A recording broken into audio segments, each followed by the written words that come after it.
Live to the Prime Minister. He's in Laos for the ASEAN Summit after meeting with the Chinese Premier. Let's listen in. And he, together with other business leaders such as Christine Holgate, will be participating this week as well. Stability, peace and future prosperity cannot be taken for granted. We need to work for them, and that means working with our partners.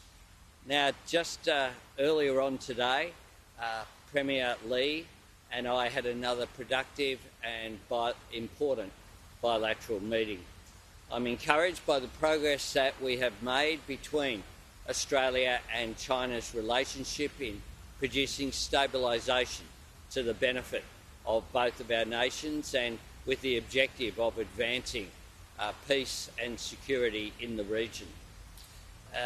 Premier Lee, of course, I hosted in June this year, and since then we've had a series of regular meetings between ministers, including Treasurer Jim Chalmers' visit to Beijing, including the Foreign Ministers' meeting and the climate change and energy meetings taking place. And next week, President of the Senate, Sue Lyons, will be leading a bipartisan parliamentary delegation to China, something that hasn't happened for some time. Karen Andrews will be the deputy leader of that delegation, and it will feature members and senators from across the parliament. That is a good thing, because from dialogue comes understanding. We have continued to stabilise the relationship without compromising on any of Australia's national interests. With our patient, calibrated and deliberate approach, we've restored Australian trade with our largest export market. And today we discussed restarting exports of Australian live rock lobsters. We've worked for the removal of trade impediments one by one.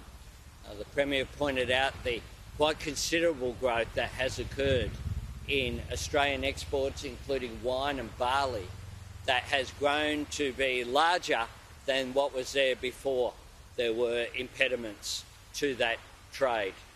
I'm pleased to announce that Premier Lee and I have agreed on a timetable to resume full lobster trade by the end of this year.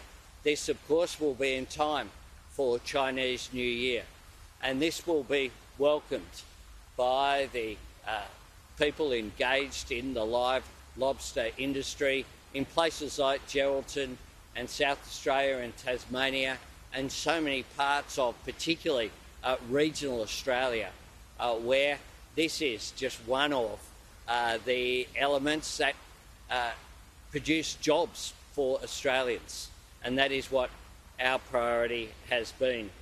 I also spoke to Premier Lee about the full range of regional and international security issues, including our concerns about any destabilising actions in the South China Sea and about China's recent missile ballistic test. Our support for rules that have kept our region stable and allowed it to prosper. I also raised a range of other bilateral and other issues, including the issue of Dr. Young Jun and other consular cases. Continued dialogue provides the best pathway for Australia to advance our national interests, but also to advance peace and security in our region. It's the first of the meetings. Following this, I'll be having a meeting of what we've called CANS, Canberra, Australia and New Zealand. I look forward to those discussions with Prime Minister Trudeau and Prime Minister Luxon.